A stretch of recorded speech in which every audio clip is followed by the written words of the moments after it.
Kebakaran hebat terjadi di Jalan Tinumbu 142, Kecamatan Talok, Kota Makassar, Jumat siang 21 Agustus 2020.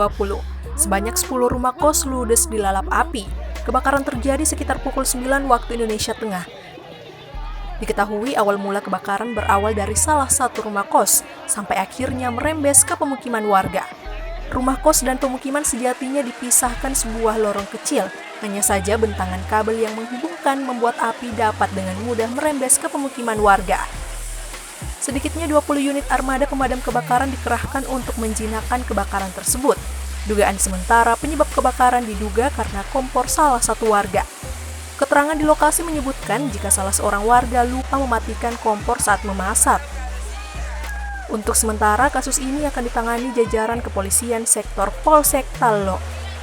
Tak ada korban jiwa maupun luka dalam peristiwa tersebut, namun kerugian ditaksir hingga ratusan juta rupiah.